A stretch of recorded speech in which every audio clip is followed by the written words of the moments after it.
Black Rock City's layout, a fascinating study in practical urban planning and symbolic architecture. From 1991 to 95, the city began as a complete circle. This design was reminiscent of the instinctive campfire ring or the circle the wagons mentality set against the vast emptiness of the desert Playa. However, as the event grew in size, the circle format posed challenges. People found themselves lost while trying to exit or re-enter the city. The desert's vastness swallowed up any sense of orientation. In response to these growing pains, the organizers introduced cardinal avenues.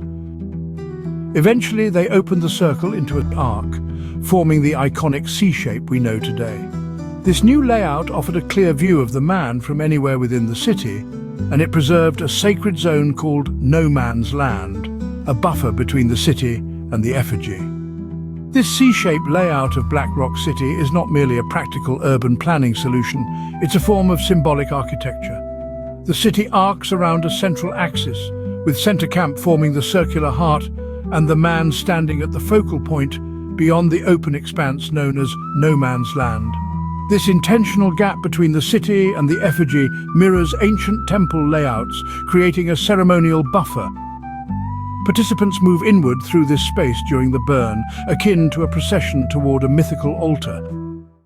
The streets of Black Rock City radiate outward like spokes on a wheel. They're named by time, from 2 to 10, and by lettered rings from A through L. This forms a navigable spiral of camps, art, and chaos. The city's open arc promotes orientation, visibility, and energetic flow, unlike a sealed circle, which would contain and obscure. Even the green laser beam, often projected from near Center Camp, acts as a vertical compass, piercing the sky like a ritual antenna. It's a beacon of alignment, rising while the man falls. Black Rock City isn't just a place, it's a crucible of fire, geometry, and extreme overstimulation. The evolution of Black Rock City's layout is a testament to the power of urban planning and symbolic architecture. Its transformation from a full circle to a C-shaped arc was a response to practical challenges and a symbolic reflection of the city's ethos.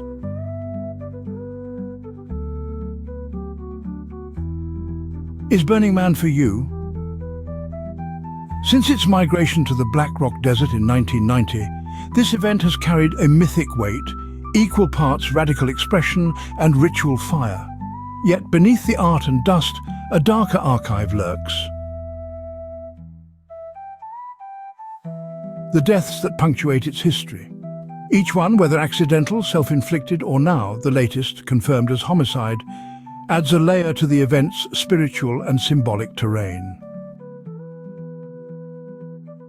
The first recorded death occurred in 1996, when Michael Fury, a San Francisco motorcyclist, engaged in a fatal collision with a van in a reckless game of cat and mouse just outside the gates.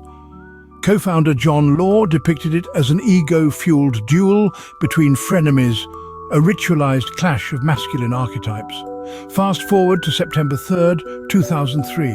Catherine Lampman, a 21-year-old, met her untimely demise after falling from an art car and being run over by a trailing vehicle. Her sister remembered her saying, "I'm going to live my life as if every day were my last." Just hours later, Barry Jacobs, a pilot from San Rafael, succumbed to injuries sustained in a plane crash while attempting to land at the festival's makeshift airstrip. In 2007, a young DJ, Jermaine "Germ" Barley, known as Optic Orange, was discovered dead, hanged in his tent. Officially ruled a suicide, the circumstances surrounding his death remain foggy. A vibrant personality, a deep love for the event, and no clear motive. His DJ name, Optic Orange, invokes visibility, surveillance, and fire. Yet no photos of the tent, no details about the setup, no follow-up on the toxicology, just a sealed label, suicide. That's not just suspicious, it's ritual silence. In the early hours of Thursday, August 28, 2014, Alicia Louise Capicchio, an art gallery manager from Wyoming, aged 29, was struck and killed by a bus-style art car near Center Camp in Black Rock City. Her unfortunate passing reignited conversations about safety, visibility, and the ritual weight of the event. Fast forward to 2017, on Saturday, September 2nd, during the climactic burning of the man, Aaron Joel Mitchell, aged 41, broke through 2 layers of perimeter security and ran directly into the flames of the towering effigy. In 2024, Kendra Fraser, 39, was found unresponsive in her tent. Cause of death remains undisclosed.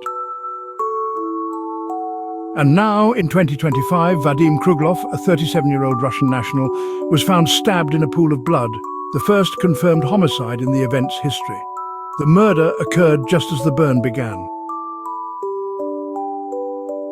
The ritualistic nature of Burning Man mirrors ancient fire ceremonies, particularly the Wicker Man pagan mythos, where effigies were burned as offerings, sometimes with living sacrifices bound inside. While the modern Burning Man insists on symbolic rebirth, the timing, structure, and communal silence around the burn carry eerie parallels. The man is built, elevated, and burned at the climax of the week. Participants gather in reverence, some in trance, others in ecstatic release. And now, with a death occurring during the burn, the line between symbolic and literal sacrifice feels blurred. Burning Man is not merely a festival, it's a ritual. And when the fire consumes the effigy, it also consumes the silence, the secrets, and the souls who didn't make it home. There was a time I would have gone to it, mostly for the music. But these days, I'm not a fan of crowds, especially crowds of people drugged out of their minds. So do what you will, but don't expect to find me at Burning Man anytime soon. God bless. Peace be with you.